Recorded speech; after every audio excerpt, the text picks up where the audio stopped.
সবাইকে স্বাগত জানিয়ে শুরু করছি এশিয়ান দেশ সংবাদ। আপনাদের সাথে আছে আমি মারিয়া মিকো। চলে যাচ্ছি পুরো সংবাদে। দেশের 50% নারী তাদের বাদ দিয়ে দেশের উন্নয়নের চিন্তা করলে তা ভুল হবে বলে মন্তব্য করেছেন সেনাপ্রধান জেনারেল ওয়াকারুজ্জামান। সকালে জয়পুরহাট গার্লস ক্যাডেট কলেজের প্রাক্তন ক্যাডেটদের 3 দিন ব্যাপী পুনর্মিলনী অনুষ্ঠানে প্রধান অতিথির বক্তব্যে এই মন্তব্য করেন তিনি। এ সময় তিনি প্যারেডে অংশগ্রহণকারী ক্যাডেট ও প্রাক্তন ক্যাডেটদের সফলতা কামনা করে তাদের দেশ সেবায় আত্মনিয়োগ করার আহ্বান জানান। অনুষ্ঠানে আরও বক্তব্য রাখেন জয়পুরহাট গার্লস ক্যাডেট কলেজের অধ্যক্ষ আরিফুল হক, জয়পুরহাট এক্স ক্যাডেট অ্যাসোসিয়েশনের সভাপতি মৌসুমী শিখা সহ অনেকে। দেশে যদি 50% যদি নারী হয় আর তাদের ছাড়া যদি আমরা চিন্তা করি দেশ এবং জাতি উন্নয়নের শিখরে উঠে যাবে, তাহলে সেটা একটা ভুল হবে। আমরা অনেকেই স্বশিক্ষিত হই, সুশিক্ষিত হই না। কারো কারো মাঝে নৈতিকতার অভাবের কারণে আমরা খুব একটা ভালো কাজ করতে পারি না। সেই নৈতিকতা হচ্ছে অত্যন্ত গুরুত্বপূর্ণ। খালি ভালো ছাত্র স্টুডেন্ট রেজাল্টে ভালো হলেই হবে না, আমাদের সবাইকে ভালো মানুষ হতে হবে। কক্সবাজারে উখিয়ায় বিজিবির মাদক বিরোধী অভিযানে 1,50,000 পিস ইয়াবা উদ্ধার ও একজন চোরা কারবারিকে আটক করা হয়েছে। বালুখালীতে চালানো এই অভিযানে প্রায় 4,50,00,000 টাকা মূল্যের ইয়াবা উদ্ধার করে 64 বিজিবি জানায়, গোপন সংবাদের ভিত্তিতে বিশেষ টহল দল মিয়ানমার থেকে অনুপ্রবেশ করার সময় মোহাম্মদ সাদেক হোসেন নামে একজনকে আটক করে। পরে তার ব্যাগ থেকে ইয়াবাগুলো উদ্ধার করা হয়। উখিয়া ব্যাটালিয়নের অধিনায়ক লেফটেন্যান্ট কর্নেল মোহাম্মদ জসিমউদ্দিন বলেন, সীমান্ত নিরাপত্তা ও মাদক প্রতিরোধে বিজিবির শূন্য সহনশীল অবস্থান রয়েছে। চট্টগ্রামের ফটিকছড়িতে এক গৃহবধূর ঝুলন্ত মরদেহ উদ্ধার এবং যুবককে পিটিয়ে হত্যা মামলায় দুজনকে আটক করেছে পুলিশ। ফটিকছড়ির কাঞ্চননগরের মানিকপুর এলাকার গোয়ালঘর থেকে ইয়াসমিন আক্তার সাকি নামে এক গৃহবধূর ঝুলন্ত মরদেহ উদ্ধার করা হয়। পুলিশ জানায়, ভোর 6:30টার দিকে স্বামী বাদশা মিয়া বাড়ির গোয়ালঘরে তার স্ত্রীর ঝুলন্ত দেহ দেখে খবর দেন। এটি হত্যা নাকি আত্মহত্যা তা ময়নাতদন্ত শেষে নিশ্চিত হওয়া যাবে। এদিকে বুধবার রাতে ফটিকছড়ি পৌরসভার উত্তর ঢোরং এলাকার ছাদে ডেকে নিয়ে লোহার রড ও লাঠি পিটিয়ে গুরুতর আহত করা হয় ইলেকট্রিশিয়ান আবদুল্লাহ আল মাসুদকে। পরে হাসপাতালে চিকিৎসাধীন অবস্থায় গতরাতে তার মৃত্যু হয়। এই ঘটনায় নিহতের ছোট ভাই রাশেদ বাদী হয়ে ওসমান ও আফাজউদ্দিন সহ কয়েকজনের বিরুদ্ধে মামলা করেন। এই ঘটনায় পুলিশ 2 জনকে আটক করেছে।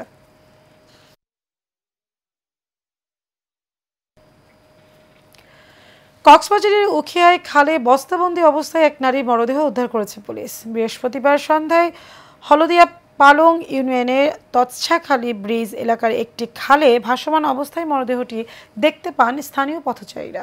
পরে বিষয়টি পুলিশকে জানানো হলে পুলিশ এসে বস্তার ভেতর থেকে উদ্ধার করে এক নারীর মরদেহ।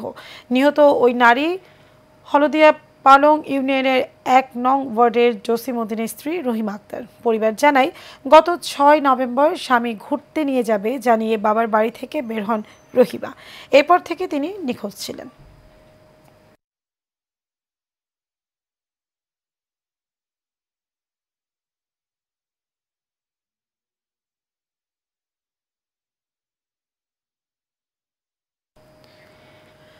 নারায়ণগঞ্জের সোনারগাঁওয়ে বৈদ্যর বাজার ইউনিয়নের সোনাময়ী এলাকায় মেঘনা নদীতে 2,000 ব্যাগ সিমেন্ট সহ ট্রলার ডুবে 2 যুবক নিখোঁজ হয়েছেন। গতকাল বিকেলে এ ঘটনা ঘটে। নিখোঁজ 2 যুবকের নাম রানা ও শুভ।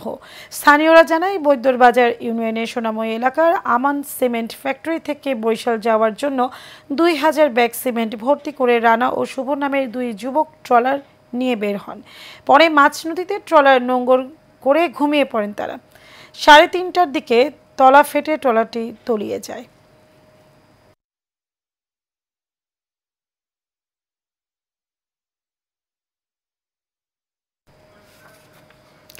বিএনপির কেন্দ্রীয় নির্বাহী কমিটির সদস্য অধ্যাপক ডক্টর মোহাম্মদ শহীদুল আলমকে সাতক্ষীরা ৩ আসনে দলীয় মনোনয়ন না দেয়ায় বিক্ষোভ ও অবরোধ করেছেন সাধারণ জনগণ ও তৃণমূলের নেতাকর্মীরা। বৃহস্পতিবার বিকেলে কালীগঞ্জ বাজারে ইউনিয়ন বিএনপি ও সহযোগী সংগঠনের নেতাকর্মীদের অংশগ্রহণে এই কর্মসূচি পালিত হয়। এ সময় বক্তারা দলীয় মনোনয়নের সিদ্ধান্ত পুনর্বিবেচনা করে অধ্যাপক ডক্টর শহীদুল আলমকে সাতক্ষীরা ৩ আসনে মনোনয়ন দেওয়ার জন্য আহ্বান জানান। এতে উপস্থিত ছিলেন ইউনিয়ন পরিষদের চেয়ারম্যান জাহাঙ্গীর আলম, ইউনিয়ন বিএনপির সাধারণ সম্পাদক সাইলুর জামান, উপজেলা ছাত্রদলের আহ্বায়ক সাদ্দাম ফরহাদ, সদস্য সচিব পারভেজ ইসলাম সহ অনেকে।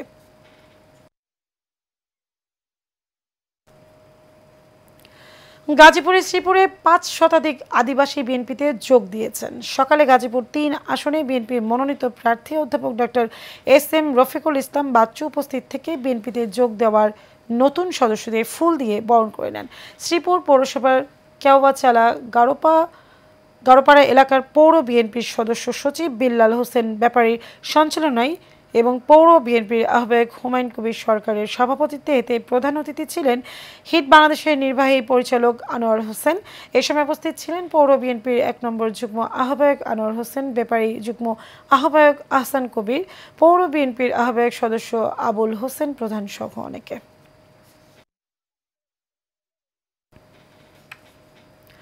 ভোলার লালমোহন আলম বাজারে জমিজমা নিয়ে বিরোধের জেরে মিথ্যা মামলায় হয়রানি ও ভিটা ছাড়া করার অভিযোগ উঠেছে। ভুক্তভোগী মোহাম্মদ সিরাজের দাবি করেন মৃত জহিরুল হক মিয়ার সন্তান মোহাম্মদ আলমগীর, মোহাম্মদ শাহাবুদ্দিন ও মোহাম্মদ মহিউদ্দিন আলম বাজারে জোরপূর্বক তাদের জমি দখল করে ঘর নির্মাণ করে। বাধা দেওয়ার পর বিগত সরকার রাজনৈতিক প্রভাব বিস্তার করে সিরাজদের আত্মীয় স্বজনদের দোকান ঘর ভাঙচুর ও মিথ্যা মামলা দিয়ে হয়রানি করে। এক পর্যায়ে ভিটা ছাড়তে বাধ্য হন সিরাজ তার বেশ কজন আত্মীয়। এই ঘটনায় সুষ্ঠু বিচার চান তিনি।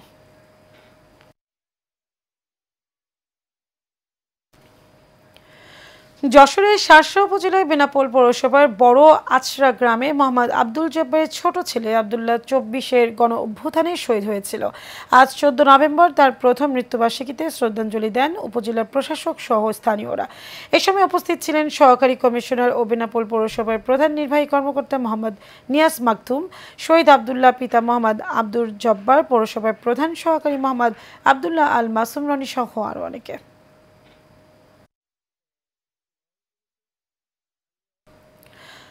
আজ ভয়াবহ ১৪ নভেম্বর। ২০০৫ সালের এই দিনে নিষিদ্ধ ঘোষিত জঙ্গি সংগঠন জেএমবির বোমা হামলায় নিহত হয়েছিলেন ঝালকাঠির ২ বিচারক শহীদ সোহেল আহমেদ ও জগন্নাথ পাড়ে। দিবসটি উপলক্ষে শোক শ্রদ্ধা নানা কর্মসূচি আয়োজন করে ঝালকাঠি জেলা জজ শিব। সকালে জেলা ও দায়রা জজ আদালত চত্বর থেকে একটি শোক র্যালি বের হয়। পরে শহরের পূর্ব চাঁদকাঠি এলাকার বিচারক হত্যার স্থানে নির্মিত স্মৃতিস্তম্ভে পুষ্পস্তবক অর্পণ ও দোয়া এবং মোনাজাত করা হয়। এছাড়াও ২ বিচারক স্মরণে জেলা ও দায়রা জজ আদালতের সভাকক্ষে স্মরণসভার আয়োজন করা হয়।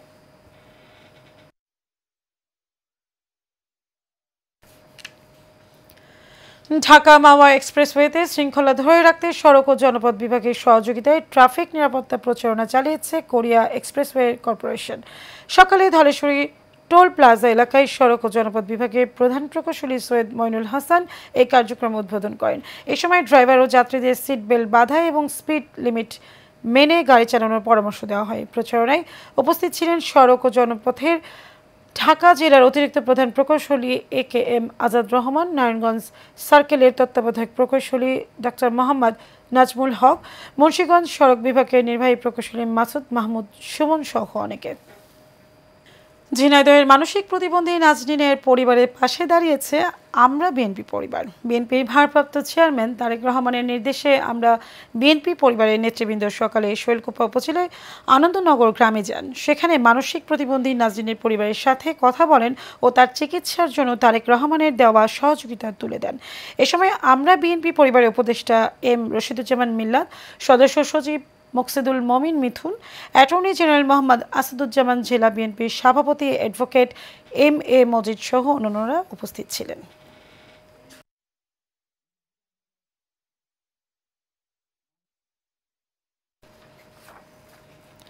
কার্যক্রম নিষিদ্ধ আওয়ামী লীগ ঘোষিত লকডাউন কর্মসূচির প্রতিবাদে ঢাকা আরিচা মহাসড়কে মোটরসাইকেল শোডাউন করেছে ঢাকা জেলা যুবদল। যুবদল নেতা শাওন সরকারের নেতৃত্বে সাভারের হেমায়েতপুর থেকে শুরু হয় শোডাউনটি। দীর্ঘ 50 কিলোমিটার পথ পাড়ি দিয়ে আমিনবাজার সাভার বাসস্ট্যান্ড এলাকা ঘুরে আবার হেমায়েতপুরে এসে শেষ হয় মিছিলটি। এ সময় যুবদল নেতা শাওন সরকার বলেন, দেশের মানুষ এখন পরিবর্তন চায়, তাই যুবদল শান্তিপূর্ণভাবে রাজপথে আছে এবং থাকবে।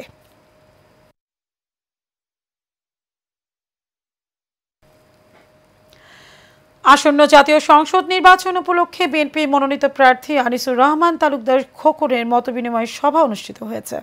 বৃহস্পতিবার রাতে মাদারীপুরের ডাসার উপজেলার বালিগ্রাম ইউনিয়নের খাতিয়াল ঈদগাহ মাঠে সর্বস্তরের জনগণের ব্যানারে এই মতবিনিময় সভা হয়। সভায় প্রধান অতিথি হিসেবে উপস্থিত ছিলেন মাদারীপুর ৩ আসনে বিএনপি মনোনীত প্রার্থী ও কেন্দ্রীয় বিএনপির সহ গণশিক্ষা বিষয়ক সম্পাদক আনিসুর রহমান তালুকদার খোকন। বিশেষ অতিথি ছিলেন ডাসার উপজেলা বিএনপির প্রস্তাবিত সভাপতি আলাউদ্দিন তালুকদার, জেলা যুবদলের সাধারণ সম্পাদক ফারুক ব্যাপারী সহ অনেকে।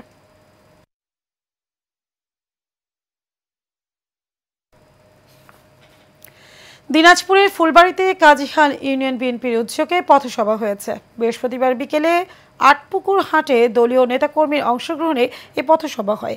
কাজীখাল ইউনিয়ন বিএনপির সভাপতি আবু সাইদের সভাপতিত্বে সভায় প্রধান অতিথি ছিলেন দিনাজপুর 5 আসনে বিএনপি মনোনয়ন প্রত্যাশী ও বিএনপির জাতীয় নির্বাহী কমিটির সদস্য এজেড-এম রেজাউনুল হক। এতে বিশেষ অতিথি ছিলেন উপজেলা বিএনপির সাধারণ সম্পাদক মোস্তাক আহমেদ চৌধুরী খোকন, জেলা বিএনপির যুগ্ম সাধারণ সম্পাদক শাহাজুল ইসলাম সহ অনেকে।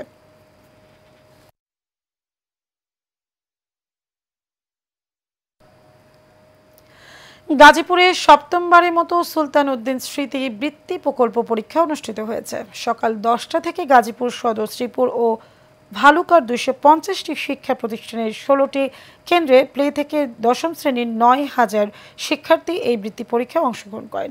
সকালে পরীক্ষা কেন্দ্রে পরিদর্শন করেন কেন্দ্রীয় বিএনপির সহ স্বাস্থ্য বিষয়ক সম্পাদক এবং গাজীপুর 3 আসনে বিএনপি মনোনীত প্রার্থী অধ্যাপক ডাক্তার এস.এম. রফিকুল ইসলাম বাচ্চু। এ সময় উপস্থিত ছিলেন সুলতান উদ্দিন স্মৃতি বৃত্তি প্রকল্পের চেয়ারম্যান সালাউদ্দিন আহমেদ মিলন, উপজেলা কিন্ডারগার্টেন অ্যাসোসিয়েশনের সভাপতি আবুল হোসেন, প্রধান উপজেলা কিন্ডারগার্টেন অ্যাসোসিয়েশনের পৌর শাখার সভাপতি শামীম আহমেদ সহ আরও অনেকে।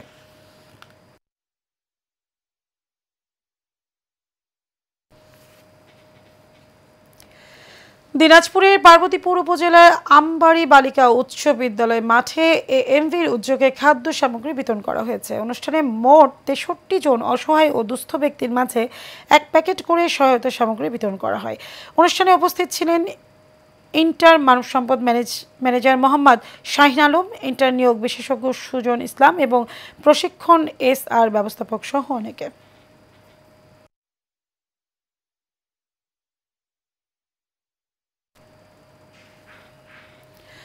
ঠাকুরগাঁও সদর উপজেলার ঠিকাপাড়ায় এএমবি কোম্পানির উদ্যোগে 50 জন মাদ্রাসা শিক্ষার্থীর মাঝে শিক্ষা সামগ্রী ও খাদ্য বিতরণ করা হয়েছে।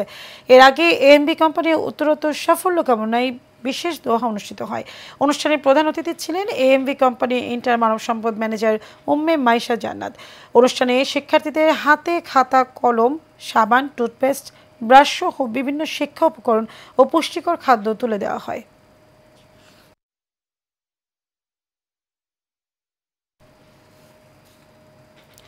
ধামরাইয়ে Kalampur popular digital diagnostic centre and হাসপাতালে আয়োজনে বিশ্ব ডায়াবেটিস দিবস উপলক্ষে বর্ণাঢ্য র্যালি, আলোচনা সভা, ফ্রি ডায়াবেটিস টেস্ট ও ফ্রি মেডিকেল ক্যাম্প অনুষ্ঠিত হয়েছে। ক্যাম্পেইনে 200 থেকে 300 মানুষকে বিনামূল্যে ডায়াবেটিস পরীক্ষা সেবা প্রদান করা হয়। সকালে উপজেলা কালামপুর বাজারে প্রধান অতিথি হিসেবে উপস্থিত থেকে র্যালি ও ফ্রি মেডিকেল ক্যাম্পের উদ্বোধন করেন মানিকগঞ্জ হেজেলি ডায়াবেটিস সেন্টারের সাবেক পরিচালক ডাক্তার হাসান মাহমুদ হাদি। এ সময় উপস্থিত ছিলেন Kalampur popular digital diagnostic centre and হাসপাতালের চেয়ারম্যান মোহাম্মদ সাইফুল ইসলাম, নির্বাহী পরিচালক মোহাম্মদ ইমরান হাসান, মানিক পরিচালক মোহাম্মদ আবুল কালাম আজাদ ও মোহাম্মদ সাব্বির আহমেদ সুমন সহ অন্যরা। সচেতনতা বৃদ্ধির জন্য আজকে ফ্রি ক্যাম্প এবং মানুষকে সচেতন করা, যারা নতুন ডায়াবেটিস ডিটেক্টর হবে আগামী দিনে তাদের পথ চলা কিভাবে চলবে সে ব্যবস্থা দেওয়া। 2025-এ ডায়াবেটিসের প্রতিপাদ্য বিষয় হচ্ছে কর্মস্থলে ডায়াবেটিসের সচেতনতা গড়ে তুলুন। এই উপলক্ষে Kalampur popular digital diagnostic centre সচেতনতা গড়ে তোলার লক্ষ্যে এক সুবিশাল পরিকল্পনা গ্রহণ করেছে সারাদিন ব্যাপী। আজকে সারা দিন ব্যাপী ডাক্তার হাসান মোহাম্মদ হাদি স্যারের তত্ত্বাবধানে এই চিকিৎসাপত্র সম্পূর্ণ ফ্রি করা হয়েছে। খেলাধুলায় বাড়ি বল, মাদক ছেড়ে খেলতে চল, এই স্লোগানে বাগেরহাট ফকিরহাটে আরাফাত রহমান কোকো স্মৃতি 4 দলীয় ফুটবল টুর্নামেন্ট অনুষ্ঠিত হয়েছে। সাতশোয়া পল্লী মঙ্গল সমিতির আয়োজনে সাতশোয়া মাঠে অনুষ্ঠিত ফাইনাল ম্যাচে খুলনা জিএম একাদশকে 3-1 গোলের ব্যবধানে হারিয়ে চ্যাম্পিয়ন হয় সোনাখালী নিয়তি যুব সংঘ। পরে বিজয়ীদের মাঝে পুরস্কার বিতরণ করেন সমাজসেবক সৈয়দ মঞ্জুর আহমেদ নওরোজ। এতে বিশেষ অতিথি ছিলেন উপজেলা বিএনপির সভাপতি শেখ কামরুল ইসলাম গোড়া ও সমাজসেবক সৈয়দ হারুন রশিদ হিরো। এতে সভাপতিত্ব করেন পল্লী মঙ্গল সমিতির আহ্বায়ক খান গোলাম মুর্শিদ।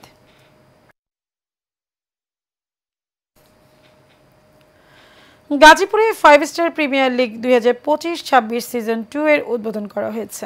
খেলার উদ্বোধন করেন গাজীপুর মহানগরের 38 নম্বর ওয়ার্ড বিএনপির সভাপতি কামরুজ্জামান কামরুল।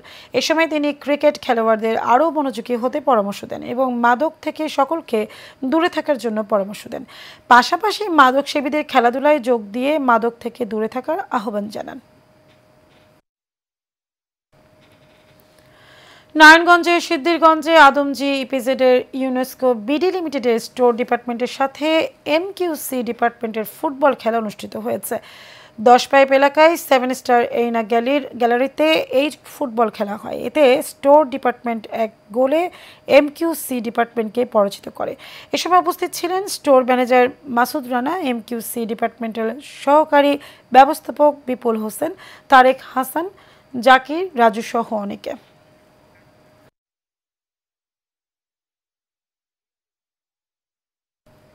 দর্শক, এই ছিল আমাদের এতক্ষণকার আয়োজন। আমাদের পরবর্তী সংবাদ দেখার আমন্ত্রণ রইল। ধন্যবাদ সবাইকে।